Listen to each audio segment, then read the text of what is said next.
This week's episode is brought to you by DraftKings. Your season, your shot. The NFL season is rolling, and every touchdown can bring you closer to payout with DraftKings Sportsbook, an official sports betting partner of the NFL. From the first touchdown score to anytime TD props or the thrill of the live in-game betting, every snap is loaded with opportunity. And new customers, this one is just for you. Bet just $5 and get $200 in bonus bets instantly. Plus, score over $200 off NFL Sunday Ticket from YouTube and YouTube TV. And if you sign up with the DraftKings Sportsbook app and use code Bills Mafia, that's code Bills Mafia, you'll get $200 in bonus bets instantly when you place your first $5 bet. Plus, you'll get the $200 off the NFL Sunday Ticket from YouTube and YouTube TV. Hit us up on all social media at The Buffalo Pod. This week we have on Jackson Hawes, the beast rookie tight end for the Buffalo Bills. He caught a touchdown last week in the game against the Dolphins, and he's been doing a great job out there. So I'm excited to dig in on how his transition into the NFL is going, how the start of the season's going, and we're going to get into some fun stuff as well. Thank you to everyone who's subscribed to the podcast, who's checked these out wherever you get your podcast weekly or on YouTube.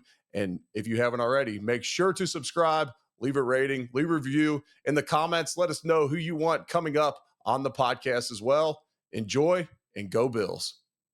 Jackson, welcome to the podcast, brother. Good to be here, man. Thank you for having me. Yeah, absolutely. Another great game last week. Got your first touchdown against the Dolphins, but players often complain about those Thursday night games, trying to recover their bodies. How'd you feel on the short week?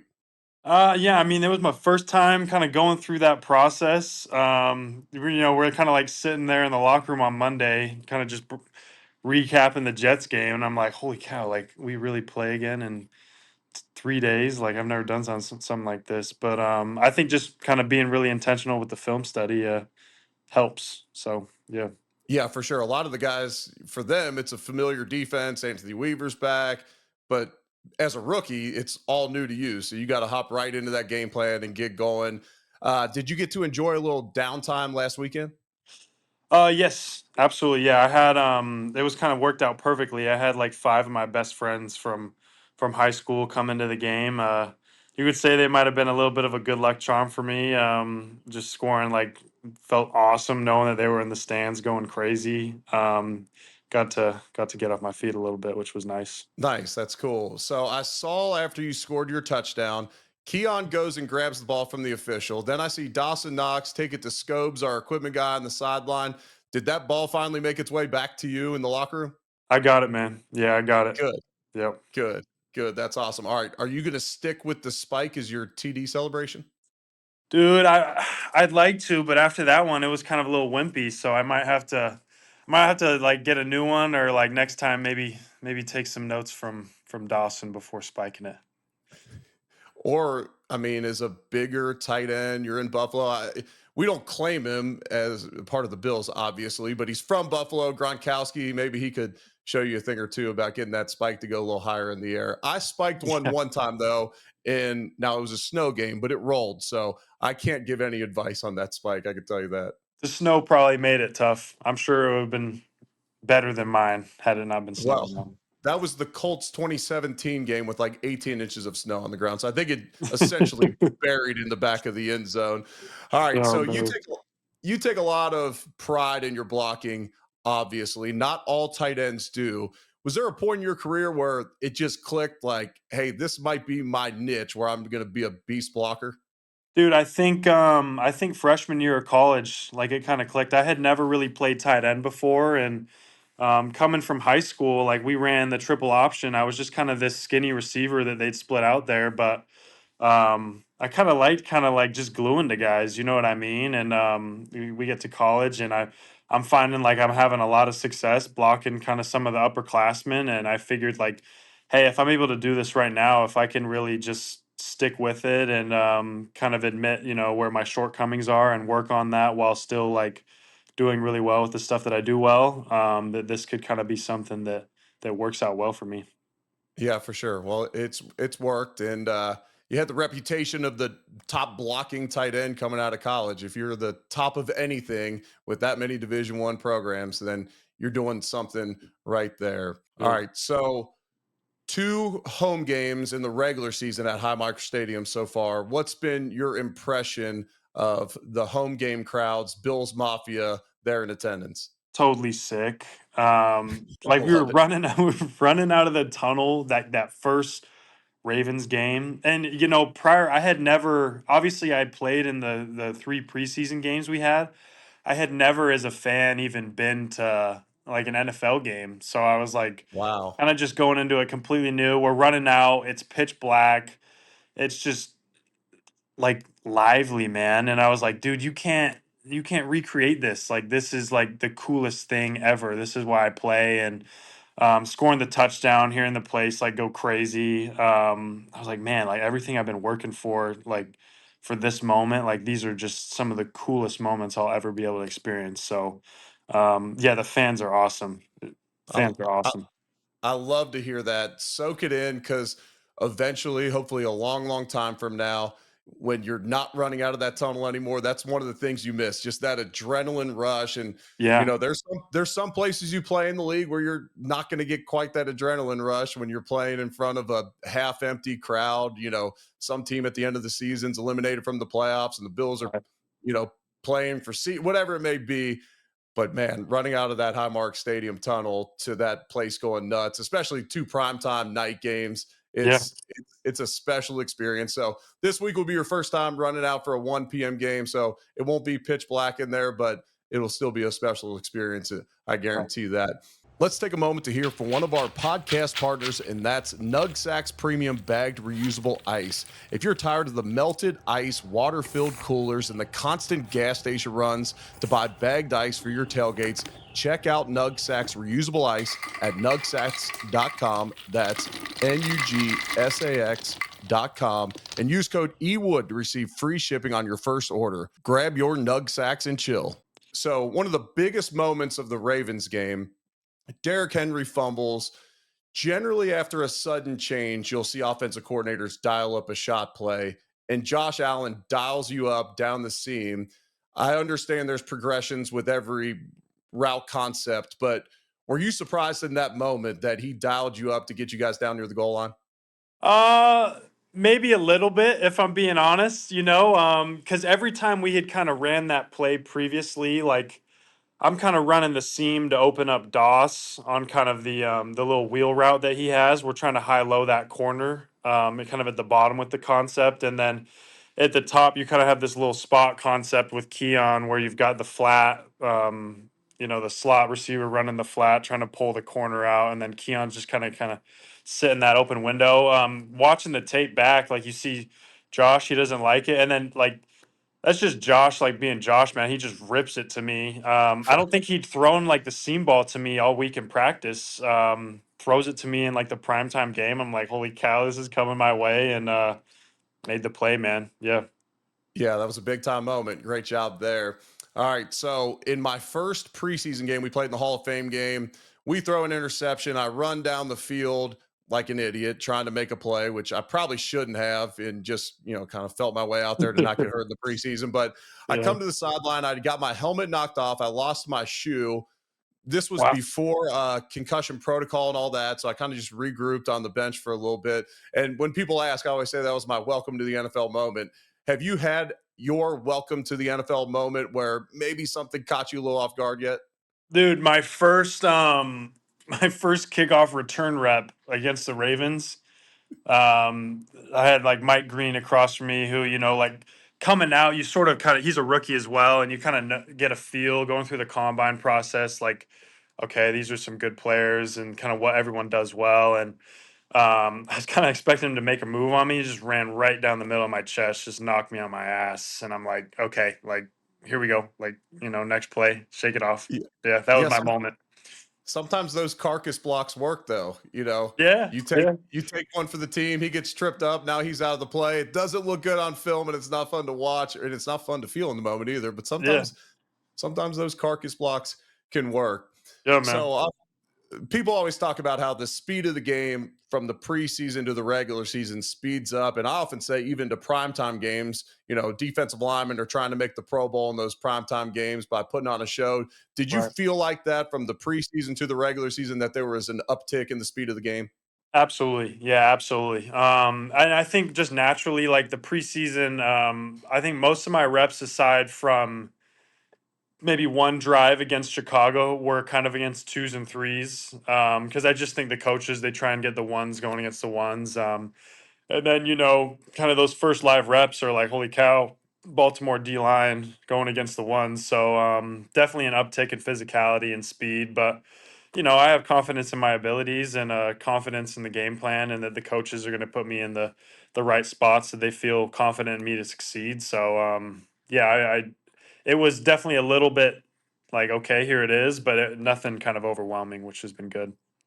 Good. And I didn't ask that question because I saw that observing the game from the Of course broadcast not. Yeah, booth. of Yeah, course. you guys, you three tight ends have blocked extremely well all season long and have made plays and a huge asset to the offense. I was just wondering if you felt that, because I felt it as a rookie, and I talk about it often, but generally when I get guys on the podcast, it's not often it's not every week you're getting a rookie to be able to ask them that, especially early on in the season. Let's take a moment to hear from one of our podcast partners, and that's our friends at Danos. Right now, if you use the link in the show notes, you can get a 13 pack of their premium seasonings for just $65. You're going to get a variety of flavors that are going to last you all football season long, perfect for your tailgates, your host parties out there. Go check out our friends at danosseasoning.com. Yum, yum, get you some.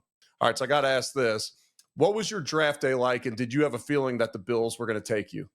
Yeah, so my draft day was interesting. So on the Bills piece, I kind of, my agent, that whole process after pro day is kind of, he's scheduling 30 visits. I think I went on about, I want to say like six or seven. Then I'm like, okay, like this is all done. I got to go home, kind of rest after this process and just kind of get ready for like that big call. And then he's like, oh, the Bills just want to schedule you, squeeze you in like right before you go.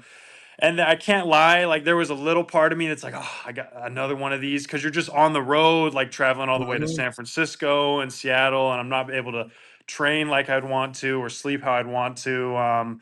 But I had a great experience here, and I loved my time here. So they certainly were on the radar.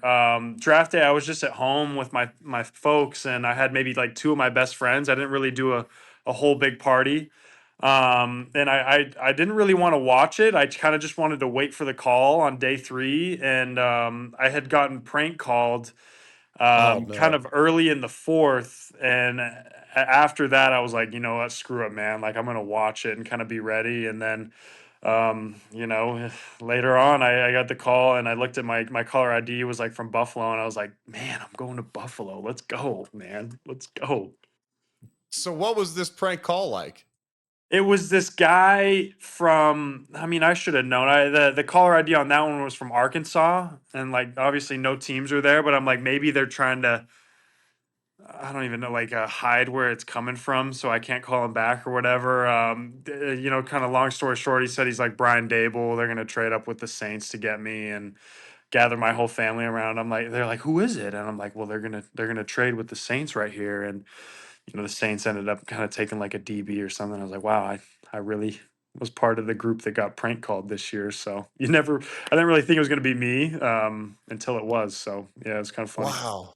Yeah, everyone heard about the Shador Sanders prank calls, Yeah. but no one heard about the Jackson Hawes prank call. You hear it first on the Center on Buffalo podcast. Yeah, man. Well, when you got drafted, I had known, so I called ACC network games and worked for ESPN for a couple years. So I got to know Brent Key when he was the offensive line coach at Georgia Tech. I called a bunch of Georgia Tech games.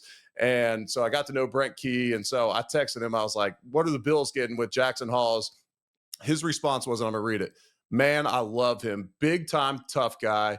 You're going to love him, and he will fit in perfectly into what Buffalo is all about. So that's what Brent Key had to say about that. So got me fired up about you coming into the building, and not Nice. surprising that you're making an impact early here. So Awesome stuff from Brent Key. They're having a strong season. I'll ask you a little bit about them in the rapid fire questions Oh yeah. here in a few minutes. Oof. Let's take a moment to hear from one of our podcast partners, and that's our friends at Waterboy, the best hydration sticks on the market. Make sure you check out their daily hydration packs. Those are their best sellers, and they're incredible. I use one each and every single morning. And new customers right now get a free variety pack with your order to try out more of their flavors. It'll be a pop up right when you go to the website.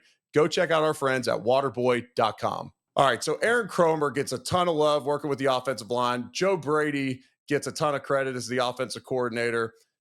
Tell the listeners a little bit about what makes Rob Boris such a great tight ends coach.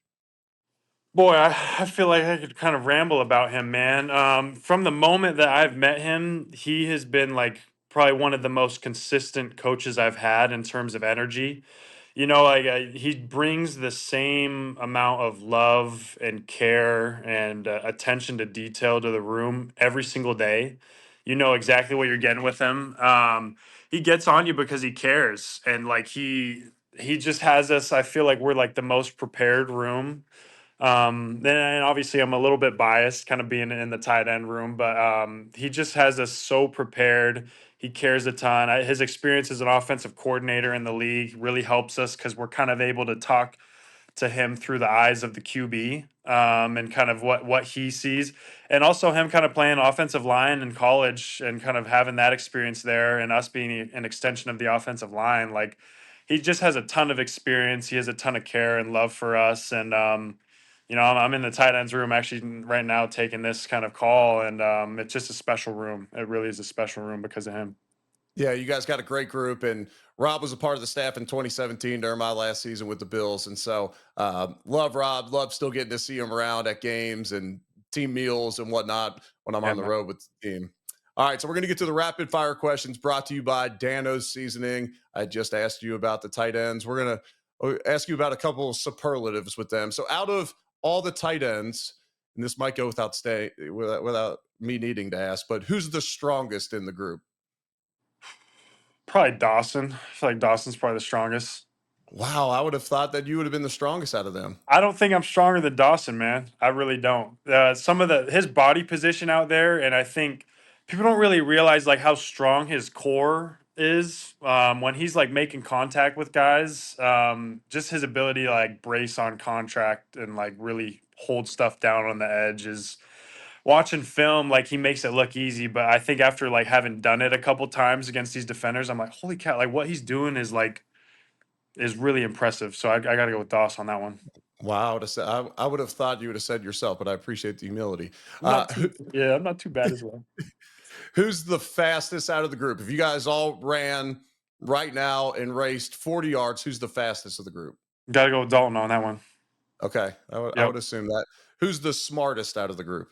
I think Reggie. I'd probably have to say Reggie. Reggie has really good attention to detail, and he's like, he knows how to really he's probably the heaviest in the room. Actually, Dawson might be the heaviest, but Reggie's a little bit heavier than me, and he's just I think like he's does a really good job of putting like all his like mass, all his shoulder just right into somebody's chest. You know what I mean? So probably Reggie. Okay, all right.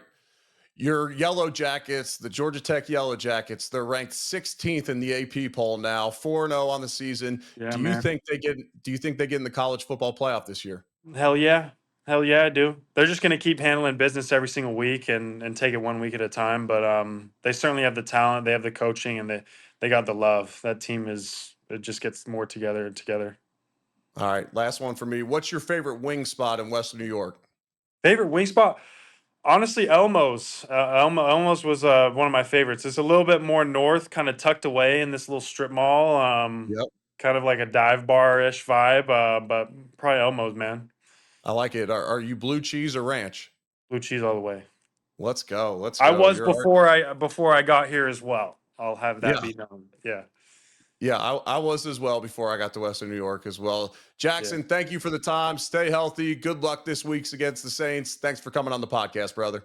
Thanks, Eric. Great talking to you, man.